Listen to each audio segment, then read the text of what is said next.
सहना भवतु सहनौ भुनक्तु सह वीर्यं करवावहै तेजस्विनावधीतमस्तु मा विद्विषावहै। ॐ शान्ति शान्ति शान्तिः। ॐ श्री गणेशाय नमः। ॐ श्री सरस्वत्यै नमः। ॐ श्री गुरुभ्यो नमः। सदाशिवसमारम्भां शङ्कराचार्यमध्यमाम् अस्मदाचार्यपर्यन्तां वन्दे गुरुपरम्परां। श्रुतिस्मृतिपुराणानाम् आलयं करुणालयं नमामि भगवत्पाद शङ्करं लोकशङ्करं। समस्तजनकल्याणे निरतं करुणामयं नमामि चिन्मयं देवं सद्गुरुं ब्रह्मविद्वरं। मूकं करोति वाचालं पङ्गुं लङ्घयते गिरिं यत्कृपातमहं वन्दे परमानन्दमाधवं परमानन्दमाधवम्। सर्ववेदान्तसिद्धान्त गोचरं तमगोचरं गोविन्दं परमानन्दं सद्गुरुं प्रणतोऽस्म्यहम्।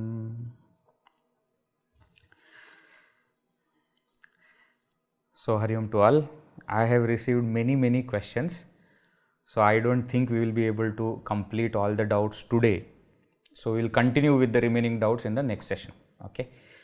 Let us begin. Actually, I am going to go in the same order that I have received, but one question I have to answer today because it is relevant for today more. So I will start with that question. The question is, in our faith and as per our Shastras, we have various Pitru related Shraddha or Pujas even done at CIF. The some are rampantly explained in Srimad Bhagavatam. How should we as Vedanta students view it and relate to them when we view it from Tattva Bodha, Atma Bodha, etc. So as you know, today is Mahalaya Amavasya, the most important day in the whole year for the worship of Pitrus, our ancestors. Okay. So I will answer this question because it is relevant today, and then I will go back to the order. See, according to Vedanta Shastra also, as long as you are in a Vyavaharika Satta, you have to follow all the rules of Vyavaharika level. That is point number one. Point number two, doing Shraddha Karma, Tarpana, etc., such activities which are given in our Shastras for the ancestors are part of duties. So it should be done. Now, what impact does it have? It's a huge topic. I am not going to explain everything, but in short, I will explain. See, we understand as Vedanta students, that each person gets the results of action based on his or her own actions. So I do karma. If I have done correct karma in right way, then I will get punya. If I have not done, then I will get papa. Now, based on this punya papa, I am going to experience sukha and dukkha in my life, either here on the earth or in any other world which according to the punya papa I will get. So when our ancestors have passed away from this humanly embodiment as our ancestors and now have gone to different worlds which we don't even know, Shraddha Karma is done as a remembrance to them. We understand that we are here today, we are able to do something, we are successful in our life, is because of these kinds of what we say, contribution from our ancestors, right? They have given us so many things because of which we are able to do. So as one of the debts that we have on us, we are supposed to repay it by doing these kinds of activities, right? This is mentioned in Bhagavad Gita also. Panchayajna concept which comes, Pitru Runa is one of the 5 runas, and therefore Pitru Yajna is one of the 5 yajnas which are spoken of as duty in the Bhagavad Gita also. So Vedanta students also can understand this. Also understand that when we do such karmas, it is a testimony of their goodness. See, they must have done something for which we are remembering them even after death, isn't it? If they have not done anything, then we will not even remember them fondly. So it is not that we are adding on to their punya, etc. Not exactly like that, but it is testimony of their own punya. So in their lineage, somebody feels that they should do the karma for the ancestors, itself proves that they have done something good, right? So it is testimony of their punya karma only. So that is how we have to understand the whole concept. It is part of our duty, so when we do it, our duty is fulfilled. If we don't do it, we are wrong because we are not doing duty. So it is like we have taken debt from them and we are not repaying it back, which is not the right thing. Therefore, we must do such karmas. Now, there are various ways of doing karmas, etc., details, etc. you can find in many scriptures, and even in your family lineage, etc. there will be certain people who will help you in doing all these things. And as the person has rightly mentioned, we at CIF are also doing for all yajmanas who are not able to do at their own home. So today we completed that beautiful puja of Bhagavan Vishnu also, and Pitras we have done, right? So that is the basic idea. I hope I have answered the question. Now let us go to the questions. All right. I am going to go quick, okay? If something is not clear, you can again ask that question in the doubts. Is Brahmaji same as Ishwara? Yes. Brahmaji is a form of Ishwara. Ishwara is Saguna Nirakara. He has got qualities of creation, sustenance, dissolution, etc. When this Ishwara gets a proper form, in one of the forms he is Brahmaji. So he is one of the forms of Ishwara, but he is considered Ishwara. So is Mahavishnu, Lord Shiva, other Ishta Devatas, Ganapati, Saraswati, etc. Okay. Could you elaborate on the path of Shreyas binding one, maybe with an example? So this long back we had seen the concept where 2 paths are there at all times to us available, Shreyas and Preyas. Shreyas is the path of good and Preyas is the path of pleasant. Please note, Nishreyas, the path towards spiritual liberation, is something other than these 2. Okay. So when you say Shreyas, path of good, it speaks about path of righteousness, dharma, which gives punya. And when you get punya, to experience that punya, you have to take birth. In other words, that way it is binding. It's a better kind of bondage than following prayers, right? So rather than doing kamya karma, desire prompted actions, selfish actions, prohibited actions, rather than that, doing the righteous actions, doing one's duty is nobler, but still it is binding in nature because it is going to give rise to punya. So that's how Shreyas binds. Okay, that is the thing, right? Next question. Next series of questions. Okay. Is the reflection of the self in the avidya vritti different from the reflection in antakarana?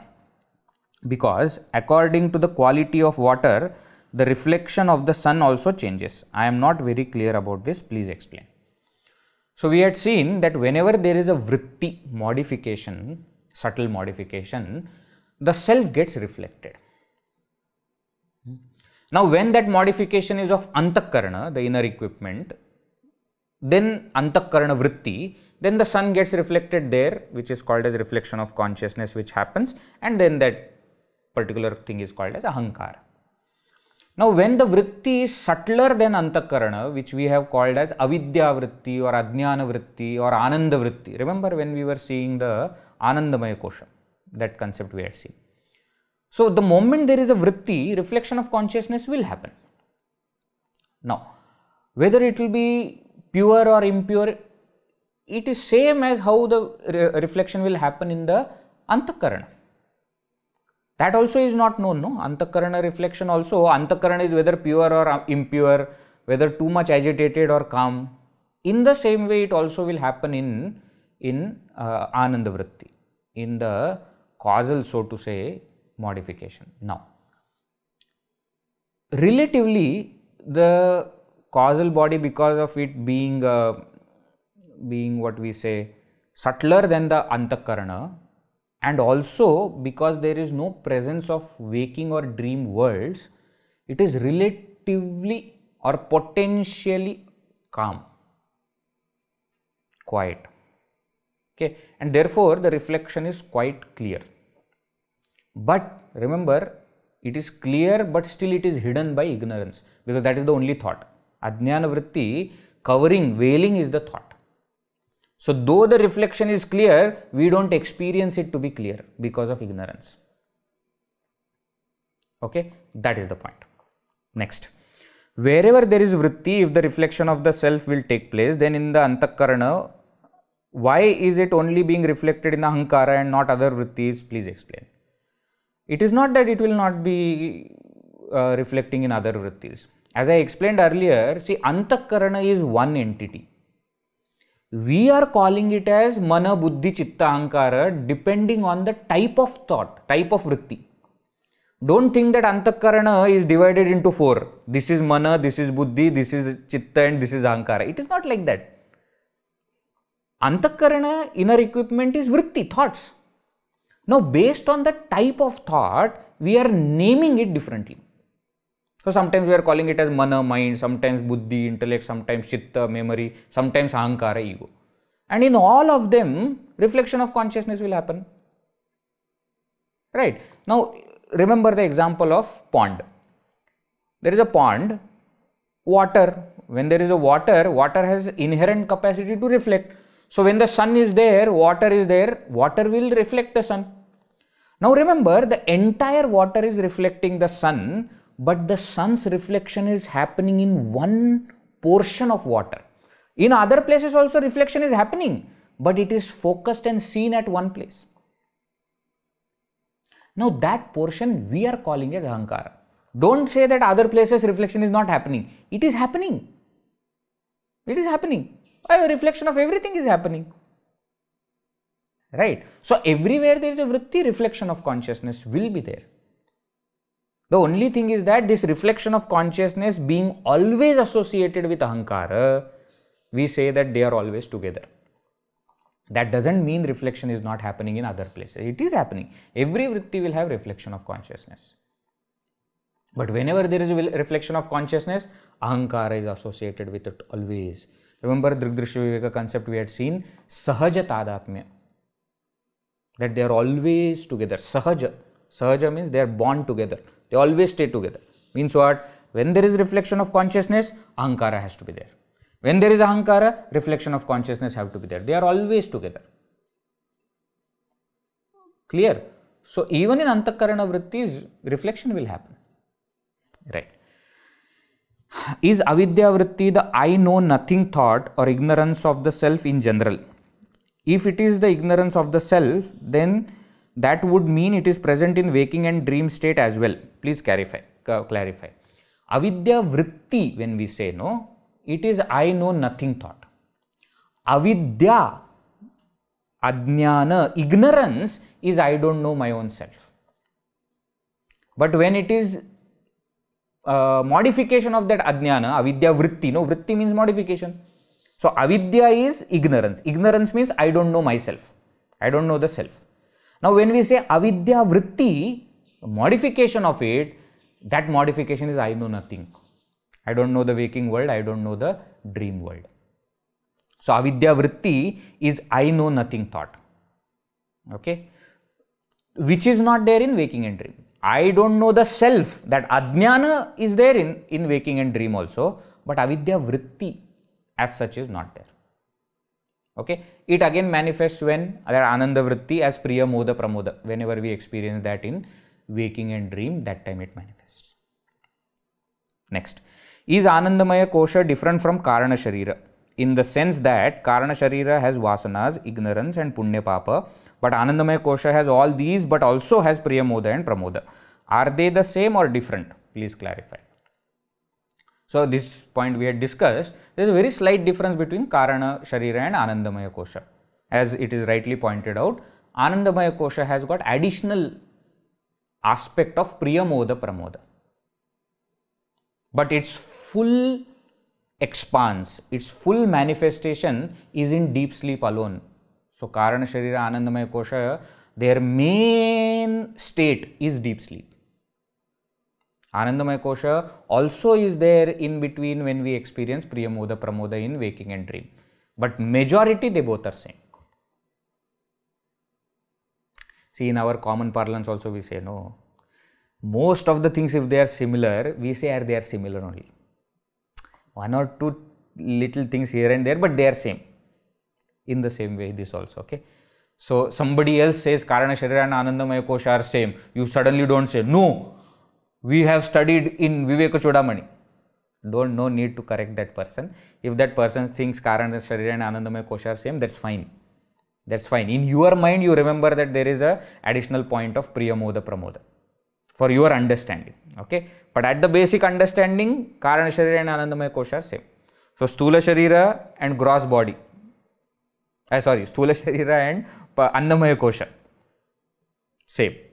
Right. Then sukshma sharira is pranamaya, manomaya and vijnanamaya kosha together. Right. So karana sharira is anandamaya kosha. That's fine. That's fine. If stronger punya is there for which more joy will be experienced, it happens or fructifies in the waking state. If the punya is not so strong, the joy is experienced in the dream state. But the waking state is also an illusion, even though we may not feel it so right now. Then why is it given more importance than the dream state? Please explain. Interesting questions, okay, all these are. See, it is not given more importance or anything. When you say that the waking state is also dream state, you are talking from a different standpoint. When we are in waking state, do we feel that it is a dream? No. We know ourselves that waking state experience is stronger than dream state experience. Experience is stronger, doesn't mean experience is true. It can be experience of an illusion, but it is much more stronger. The illusion is so good in waking that you don't feel that it is illusion. Right? So as compared to waking, the dream state experience is not that strong. And therefore punya that cannot fructify in waking goes in dream. That doesn't mean that this is real. In the ultimate analysis, even waking state is unreal like dream only. Right? So nobody is giving importance to waking. Also, in the waking, there is intellect. So our experience is more focused in the sense that we can choose how we want to react to that experience. In the dream, we don't have that option. In the dream, there is no intellect. Intellect is sleeping. It's only mind. And therefore, stronger experience is there in the waking. Dream experience is not that strong. That doesn't mean waking is important and dream is not important. That's not the discussion. But the experience is stronger in the waking state. That's the point. Next, Anandamayakosha is a modification of Prakriti. Can you please explain this statement? I just explained Prakriti is Ajnana, ignorance. Whereas Anandamayakosha has Avidya Vritti, Ajnana Vritti, isn't it? The word itself says Ajnana Vritti, modification of ignorance. That ignorance itself is called as Prakriti. So it is modification. Why? Because Ajnana is I don't know the self. Whereas its modification is what? In the vritti, when it happens, it is the absence of waking and dream world, and therefore I say I know nothing. And that is why it is a modification. Right. Next one. The result of any action will be punya or papa or chitta shuddhi if done with karma yoga bhavana. What about our mundane day-to-day actions like brushing our teeth or taking bath, wearing clothes or climbing up the stairs?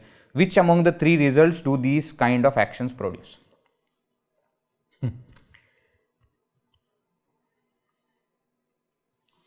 See, these are called as involuntary actions.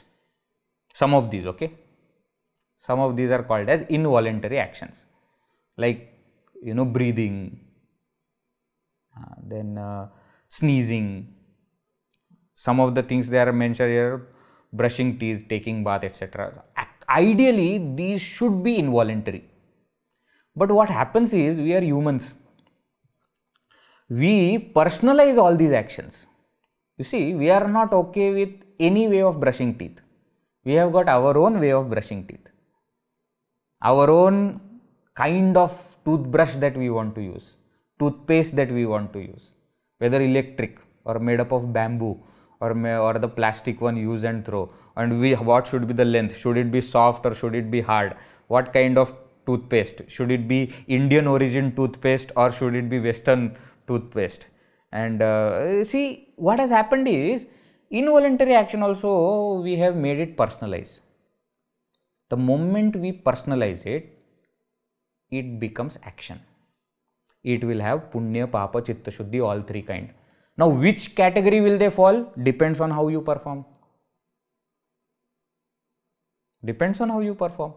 The same action can create punya also, papa also, chitta shuddhi also, depending on how am I performing. If I take it just as my duty and I go ahead with it, remembrance of the Lord, it will give me chitta shuddhi. I do it in a good way, I will get punya. I do it in a wrong way, adharmic way, I will get papa. Right? Clear? Okay. Ideally they should be involuntary, but we are humans, so these things happen. Right. Till now, we have used the rope and snake example to understand that rope is the reality, the supreme self, and the snake is the superimposed world on the substratum of the rope. In one talk, Vedji had mentioned the rope is Vyavaharika Satta and snake is Pratibhasika Satta. Could you please explain what the rope represents and what the snake represents here? The same thing. Rope snake is an example. Example to explain what? Example to explain that the substratum of the world is Brahman, which is real, and the superimposed world is unreal. This is the point. To explain the point, we have used example. Now, in the main Siddhanta, what is happening? Brahman is Paramarthika Satta, absolute reality, and world is Vyavaharika Satta, transactional reality. Right? So, Paramarthika Satta is highest level of reality, Vyavaharika Satta is transactional, lower level of reality. So, on that higher level of reality, this lower level of reality is superimposed. This is the point. Now, to explain the point, we come to one step down. So, we give example of a Vyavaharika Satta, which is rope, and Pratibhasika Satta is apparent reality, which is snake, which is wrongly superimposed on the rope. Are you getting? Vyavaharika Satta, rope, Pratibhasika Satta, snake.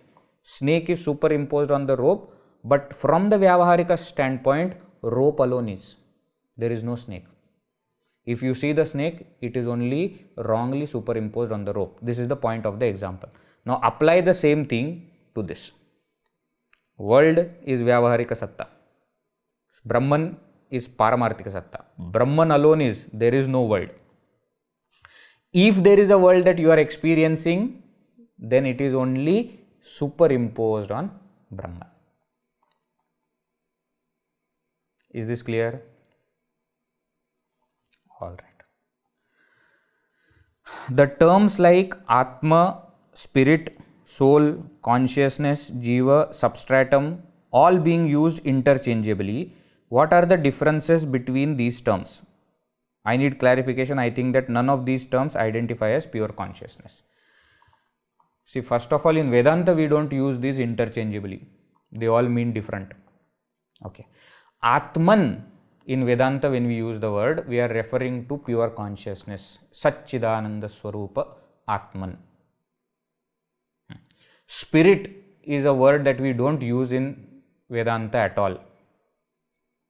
We say Jiva.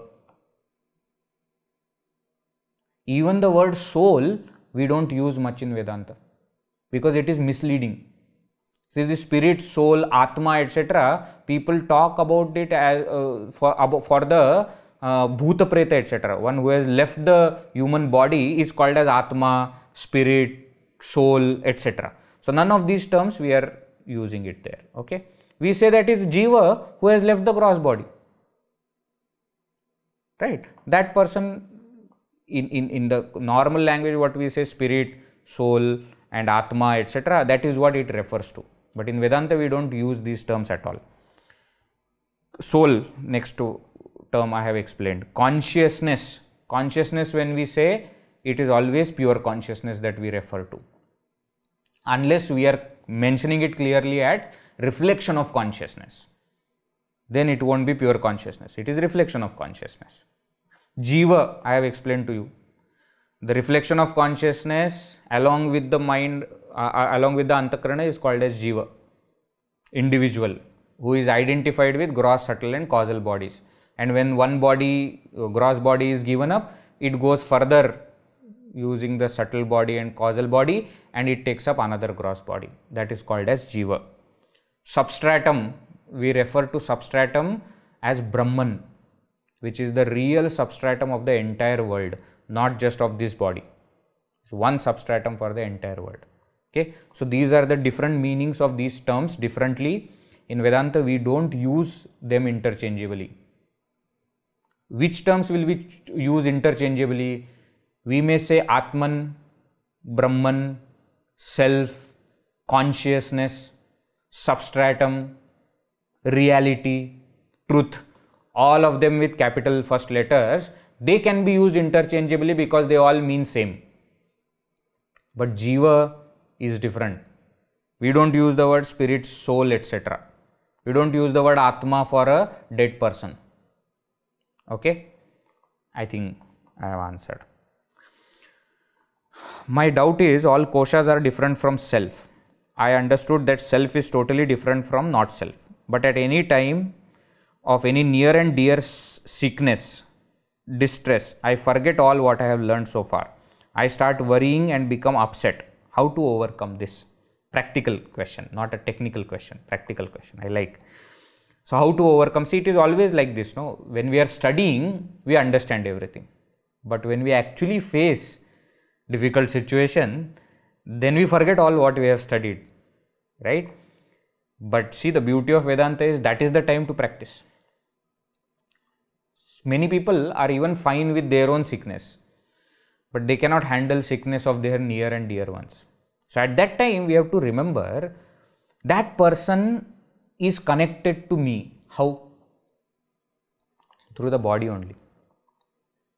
That person is my grandfather, grandmother, father, mother, brother, sister, wife, husband, son, daughter, in-law, son-in-law, daughter-in-law. See, all the relationships that I have are through my body. So basic understanding that I have is I am the body, and therefore these are my people. But the Vedanta is telling I am not the body. So these are not my people. Which means we should not care for these people. No, Vedanta is telling these are not your people, these are you. The self in you is self in all. So obviously you will take care of them, but worry will not be there. You take care of them, whatever needs to be done, you do it. But worry will not be there. Okay, that is the difference that will happen. So what we are studying, we need to implement. So how to overcome this? It will come only when it is deeply understood, felt by us. We listen so many things, but it has to come in our life. Then it will make a change. Okay, so please note this point. When the seer and seen concept was discussed, the mind is seen and the X factor consciousness is the seer. Here does the mind include intellect too? Yes. When we say mind is the seen and the conscious or witness consciousness, Sakshi is the seer, then mind means mind, intellect, memory, everything. Okay. Or can we say that the mind is seen, intellect is the seer, intellect is seen, consciousness is the seer? That way also you can say. But as I told you, mind and intellect are not actually two entities. It is antakarana, which we are calling sometimes as mind, sometimes as intellect, depending on the type of thought. So better thing to say is, when you say mind, you include the entire antakarana, which is seen, and sakshi, witness consciousness, is the seer. That's better way to do. When there is nothing to witness, is it a Jivan Mukti stage, or how can it be understood? No. When there is nothing to witness, it is the state of sleep. It's not Jivan Mukti. What is the state of Jivan Mukti? Jivan Mukti is to understand that I am the witness who is not actually the witness. Jivan Mukti, I repeat, Jivan Mukti is the state to understand that I am that Brahman from the standpoint of the world, which is called as substratum or witness, but actually it is not witness because it is not witnessing anything. Why? Because there is nothing other than it. That is the state of Jivan Mukti. So when nothing is witnessed, it is the deep sleep experience, where there is nothing but I am witnessing nothing. It's not Jivan Mukti state. Jivan Mukti is to understand that I am not even the witness, I am pure consciousness alone, and other than me nothing exists. That is the state of Jivan Mukti. Hope it is clear. How do we differentiate Sukshma intellect, Susukshma intellect and mind? See, as I told just now also, mind, intellect, Sukshma, Tikshna, these are all names that we are giving based on the kind of thoughts we are having in our antakarana. Okay. So based on the type of thought, we are giving different names to them. That's how we differentiate them. Right. Is there any sadhana to make the subtle intellect sharp? My understanding is that we need to have mumukshutva and practice shravana manana nidhyasana. Please clarify. You are absolutely right. The way to make sukshma sharira, sukshma buddhi into sukshma tikshna buddhi, you have to do shravana manana nidhyasana. Okay, by that it will happen tikshna also. But please, what is said in the scriptures is also sukshma is sufficient. I told you that is necessary condition. If tikshna is there, very good. Also remember, if there is faith, tikshna buddhi is not required. Too much of analysis etc. is not required. Finally, we have to feel that knowledge. If you are able to feel the knowledge without understanding all the pros and cons also, that's fine. It has to finally be you have to feel it. That's the final point. How you reach there is up to each person. For those who don't have that strong faith, this logic etc., tikshna buddhi in the sukshma matter is all required. Okay. In anandamayakosha, joy or sorrow is how we react to a situation which happens that moment. But how does it become our future punya or papa? In anandamayakosha, we don't react to the situation. Anandamayakosha is when we are experiencing that joy or sorrow. That is anandamayakosha. Now, what concept we saw was, as I am experiencing the result of my past actions, I do have freedom to react to that experience. And how I react is a positive action which will further create punya or papa. Let me give an example. What are you going to eat today for dinner is in your prarabdha. Prarabdha is what? Past modifying in the present. Don't say that what am I going to eat in the for dinner is already decided. No, it is being decided. Maybe till now your wife has not decided what she is going to cook. Okay, that's why I said it is being decided. But when you face that prarabdha, okay, I am not saying facing the food, I am not saying that your wife is not cooking good, that's not my motive. What I am saying is, when you face that prarabdha, you do have option to say that, nice, and eat it, or you have option, what is this, why all the time, you make this lady finger and, and karela, all the time these sabjis, and why? That freedom you have. Now, how you react is going to create future punya and papa. Isn't it? Why? Because you are acting now. The situation is given, now you are acting in that situation. So, situation is result of past punya and papa. How you act in that situation will create future punya and papa. Is that clear? So, joy and sorrow situation, joyful situation, sorrowful situation is result of your prarabdha, past. So, when it comes, you can decide how to react, which will further decide your future prarabdha, future punya papa. Clear, hope. When somebody dies, how does it become food for someone unable to understand this concept? It's a anatomical concept. See, when we say die, a person dies. Dies means what? The subtle and causal body has left the gross body. So, the life principle is not there now. Consciousness is still there because body exists, but the life principle is gone and gone further for taking up next embodiment. So, the gross body which is now lying there is just gross body without any life principle in it. Now, it will be either buried or burnt or put in the water, isn't it? Which becomes food for other organisms. When we say also, when somebody dies and if you don't keep it in that ice box or you are delaying it too much, it starts to rot, it starts to smell. Why? Because the organisms have started eating it. That's how it becomes food for other organisms. Why to say only after death? Even now on our body, inside our body, there are so many amoebas and organisms which are eating us. So, gross body is anandamayakosha, it is food, it is born from food, it stays because of food, and it is food for other gross bodies. Like we eat vegetables, other organisms are eating our body. That is the concept. Next, we had seen that there are different degrees of levels of happiness, priya, moda and pramoda, but bliss has no degrees and no opposite, unlike happiness.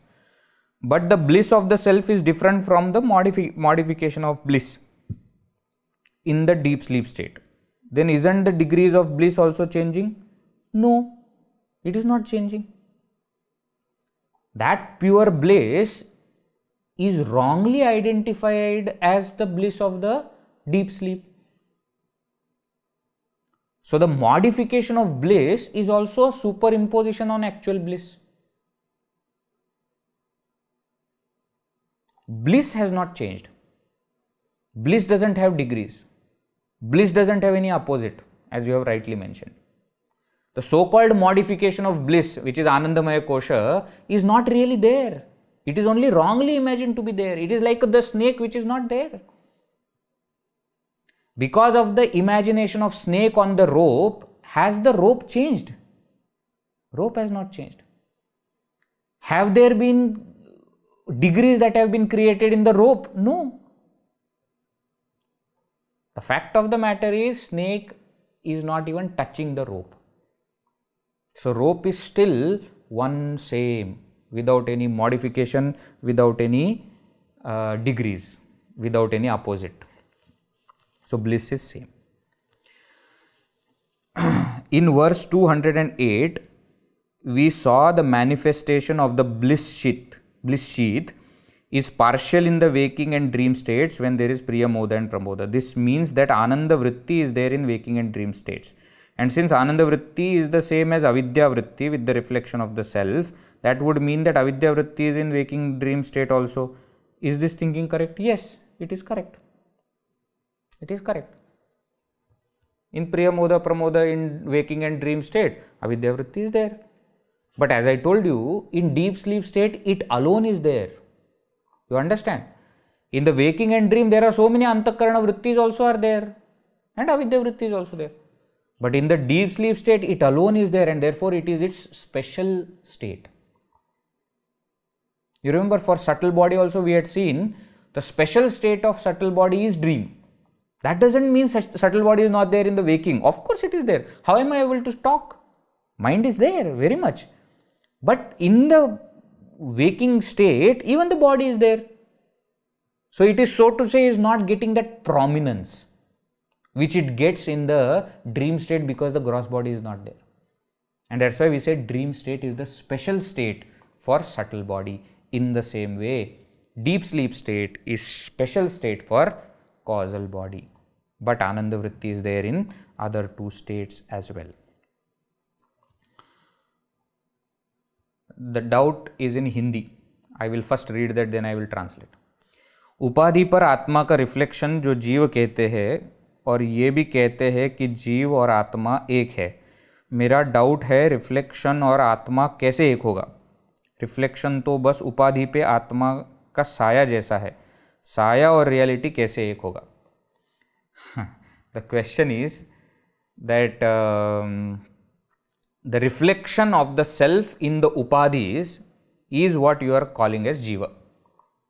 And then the statement says that jiva is Brahman. How can the reflection be same as the consciousness? That is the basic question. See, reflection as reflection is not same as consciousness. It's of course different. But the point that is mentioned is, the reflection is not there.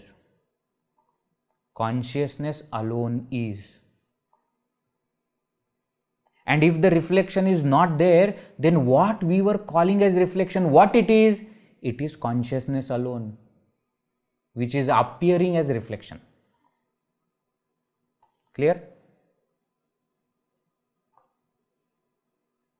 Hindi में explain. I will explain in Hindi. जब आत्मा का प्रतिबिंब उपाधि में होता है, जिसे हम जीव कहते हैं, वो जीव परमात्मा है ऐसा जैसा जब कहा जाता है, जीव ब्रह्म है ऐसा जब कहते हैं, उसका अर्थ ये होता है कि जीव है ही नहीं. क्यों? क्योंकि जीव का सिर्फ आभास हो रहा है उस परब्रह्म में, परमात्मा में. तो जिसको आप जीव कह रहे थे पहले, वो कौन है? वो ब्रह्म ही है, क्योंकि ब्रह्म के अलावा कोई है ही नहीं. इसीलिए वो जो शंकराचार्य जी ने पूरे वेदांत का सारांश किया है, उसमें क्या कहा? ब्रह्म सत्यम जगन मिथ्या जीव ब्रह्म एव न अपरः. इसका कहने का अर्थ क्या है? ब्रह्म ही सत्य है, संपूर्ण विश्व जगत ये मिथ्या है. लेकिन फिर इन दोनों के बीच में मुझे जीव का आभास हो रहा था, अनुभव हो रहा था, वो क्या है? तो वह जीव ब्रह्म ही है, ब्रह्म से अलग नहीं है. So when it is said ब्रह्म सत्यम जगन मिथ्या, Brahman alone is, the world is unreal, superimposition on the Brahman, and then it is said Jiva Brahma eva. So what I consider to be Jiva is actually Brahman alone. मैं और एक उदाहरण देता हूँ. जब हमको सर्प का आभास हो रहा है रस्सी के ऊपर, तब सर्प और रस्सी एक है क्या? नहीं है, क्योंकि मुझे आभास हो रहा है. लेकिन अगर मुझे सच में पूछा जाए कि भैया बताओ सर्प क्या है, तो मैं कहूंगा सर्प है ही नहीं, रस्सी ही है. अरे लेकिन मुझे तो सर्प दिख रहा था, तो उसका क्या हो गया? नहीं नहीं, वो सर्प रस्सी ही थी. समझ में आ रही बात? when you see rope and you don't see the rope and you misunderstand it to be snake, if you ask me what is snake, is the snake different from rope? Of course it is different from rope, because you are in the delusion right now. But essentially, if you ask me, is there really snake different from the rope? No. Why? Because there is no snake. Rope alone is. And what you were considering it as snake was actually rope alone. That rope alone you were seeing as snake. In the same way, Brahman alone you are seeing as Jiva. So what you are seeing is different from the reality, agreed. But in the essence, what you are seeing is not there, and therefore it is Brahman alone. That's the point. Next. I have understood the Drugdrishya relationship between the objects, senses and mind. But is it wrong to say that the thoughts of the mind are known to the individual, since it is a thought-based knowledge, and the knowledge of the ultimate witness will not be thought-based, but it will only be illumining the knowing? Because my understanding was that the self doesn't witness anything like doing an action. How we understand witnessing? But in its presence alone, the knowing happens. I am still confused about this. Please explain further. Your understanding is right. The thoughts of the mind are known to us as thoughts. It's a thought-based knowledge. Okay. In Vedanta, we call it a Sakshi Bhasya. It's illumined by the witness, but it is thought-based knowledge.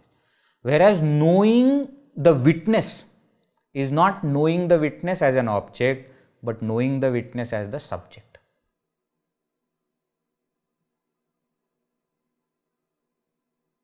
Okay. Example. My finger is here. Okay.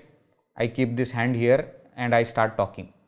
And I somehow forget that the finger is here, and when I turn and then I feel that oh, something came near me. What was this? My own finger, my own eyes. But for a moment I thought that it is different from me. But the moment I understand that it is my own finger, now I am knowing this not as object but as subject. It is my own, then it's fine. Something like this happens. You cannot know the witness as an object, like you know the thoughts, like you know the sense objects in the outside world, like you know the senses. So you have to know the witness Sakshi as the subject. That's the difference. In verse 215, when we say that the self cannot be called as a witness since there is nothing to witness, but it is still the witness of that nothingness. Please explain this further. Okay. Two things are there. If there is something, self is the witness of that thing. If there is something. If something which was there earlier is removed now, then it is absence of that thing which is also witnessed by the self.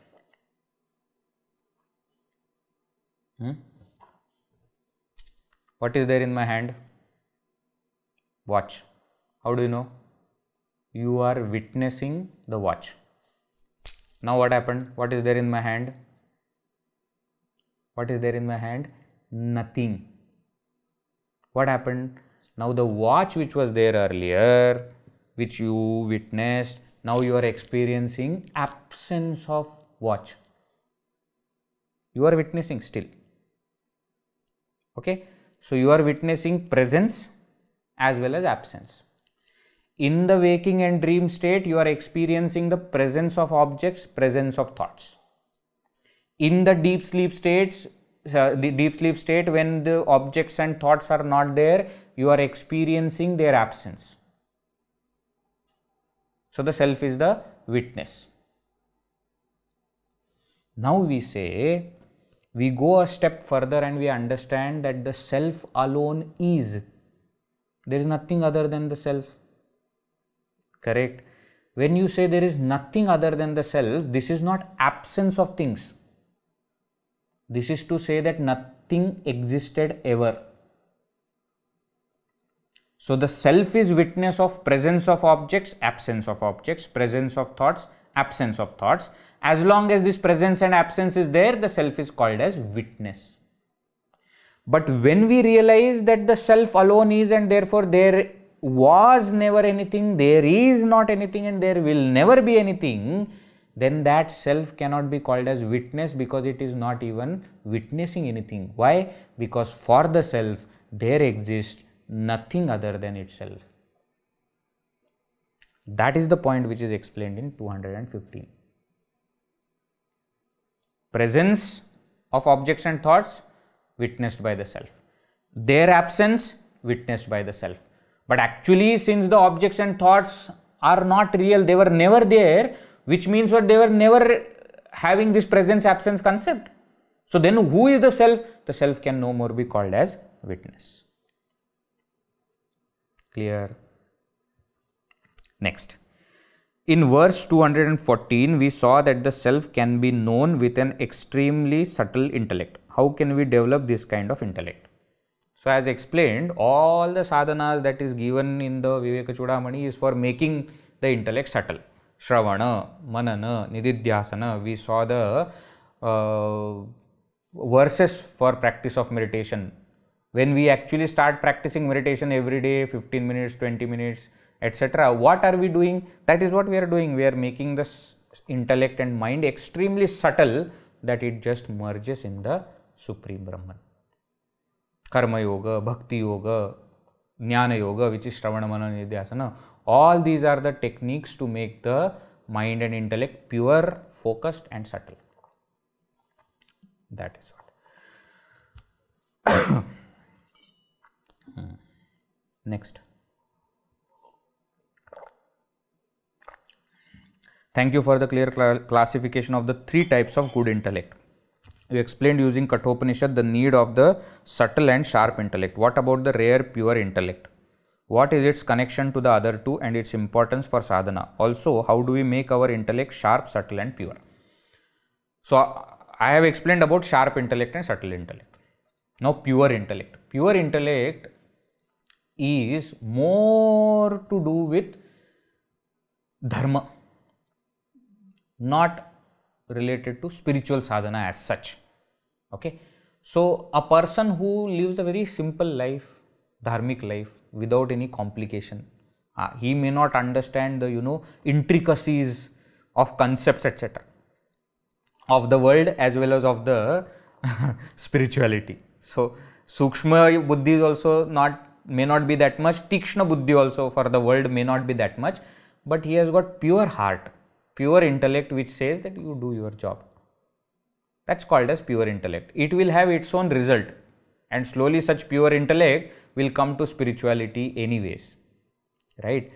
And that pure intellect can easily become Sukshma because it is pure.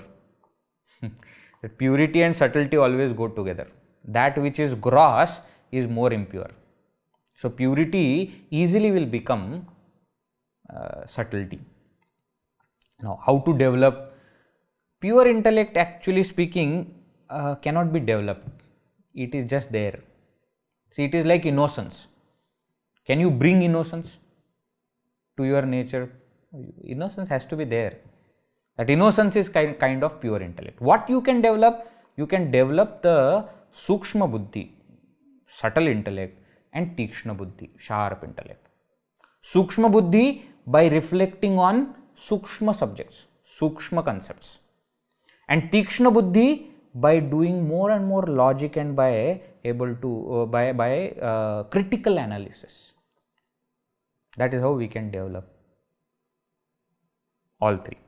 Not all three, two, Sukshma and Tikshna, subtle and sharp. Next. In the meditation seat where we are reflecting and being, we are still doing something to understand the fact that we are part of the whole. Yes, we start with focus, concentration, etc., but we are still doing something. Is there a time when doing will not happen? Yes, there will come a time when doing will not happen. But one correction I have to make here. You said that we are still doing something to understand the fact that we are part of the whole. No, we are not understanding that we are part of the whole. We are understanding that we are whole. W-H-O-L-E. We are whole. Everything is we alone. And other than us, nothing exists. This is not a selfish claim that I alone am there. No. That one reality which alone is there, that is me. That is what we are trying to do in meditation. So, practice of meditation will always have effort, will always look like an action. We had discussed this earlier. But as you keep on doing it, there will come a stage where the action or doing will end. You will no more have to do, it will happen. That stage will come. Next. I feel it would have been easy for us if the Vivekachoodamani book had each slogan been repeated with the words broken up including sandhi for the words followed by anvaya, although anvaya is not essential as much as sandhi is.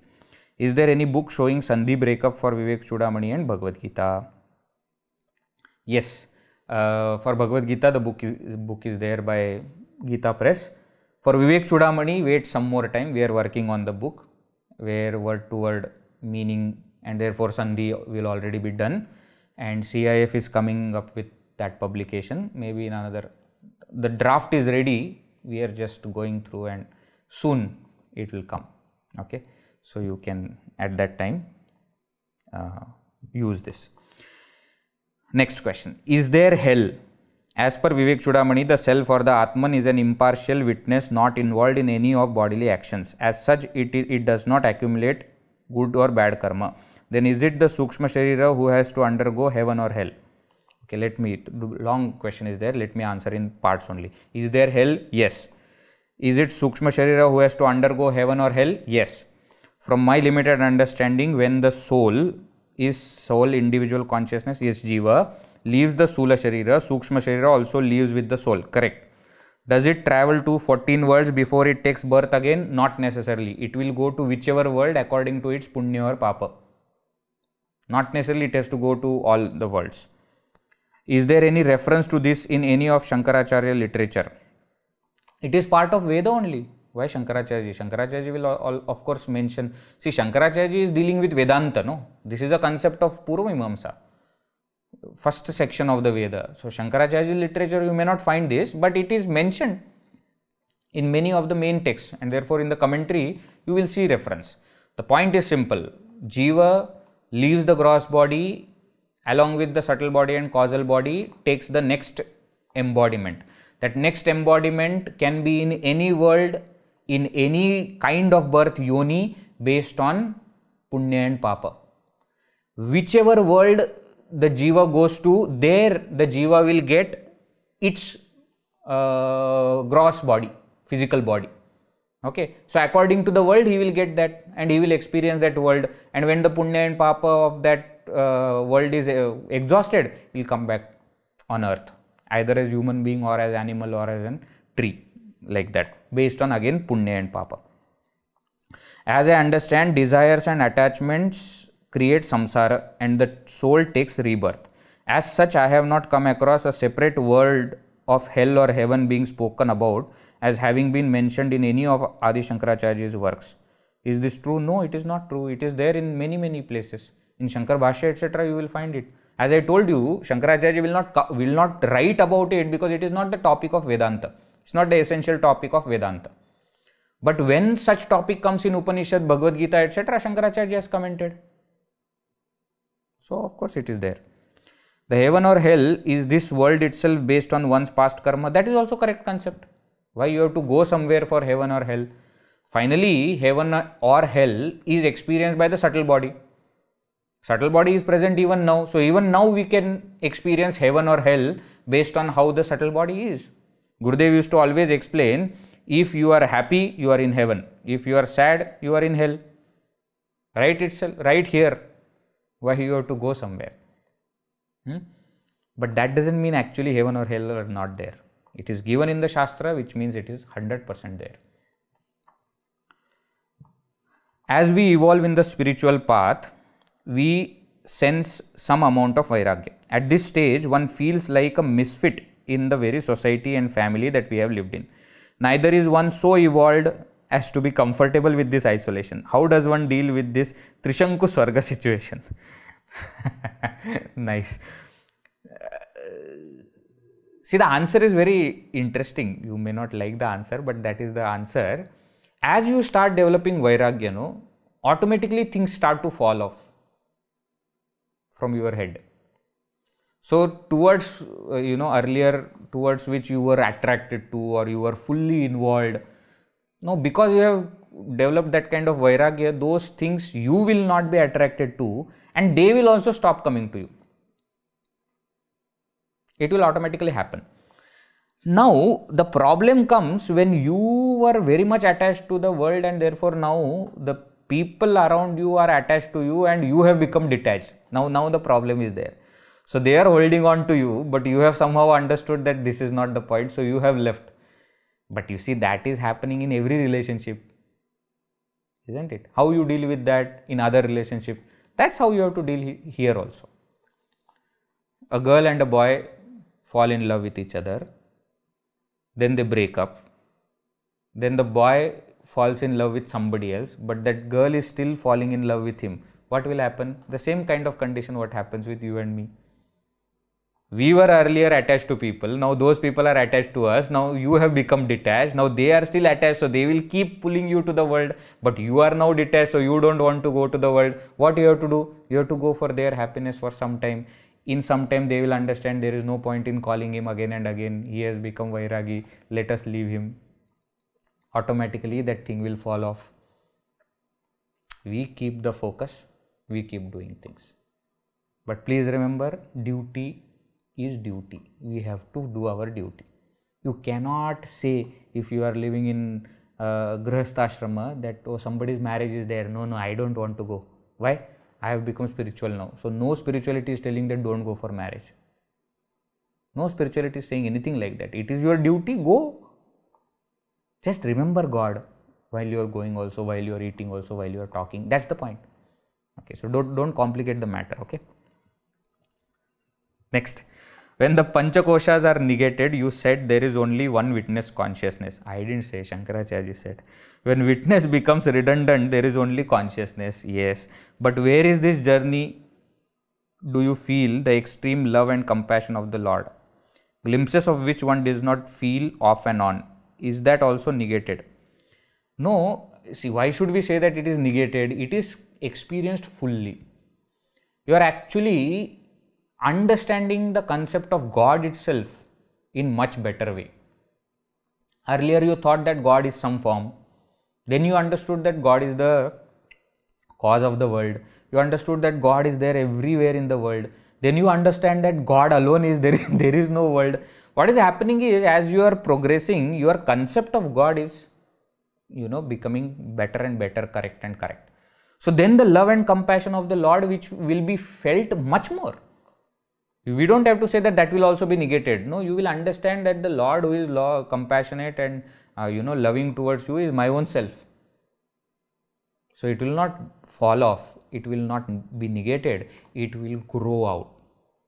And you will actually grow out of that concept to understand the Brahman, much larger and much vaster concept than the Lord. Okay, that is what will happen. One more question we will take and we will conclude. Please explain the concept of Jiva with the analogy of the pot, the water, the reflection of the sun. Particularly, which part of the reflection we call Ahankara. So, pot, there is water inside the pot and the sun is getting reflected in that pot of water.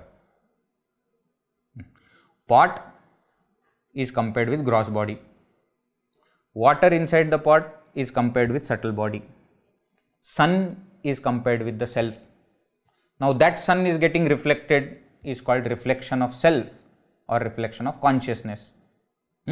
Now, as I told you, the reflection is happening everywhere in the water, in the pot of water, but there will be one place where the reflection is seen. That portion you can call as Ahankara. But as I told you, that's not very important concept. Important concept is subtle body is there, self is always there, reflection of consciousness will happen.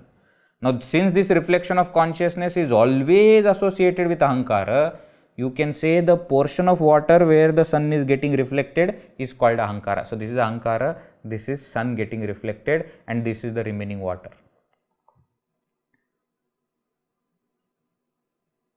Are you getting? Are you getting? Many more questions are there. we will take up in the next session.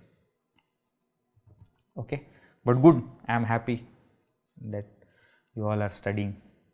The reflections can be seen from the questions that you are reflecting. Good. All right. So we conclude for today. Navratri is starting from tomorrow.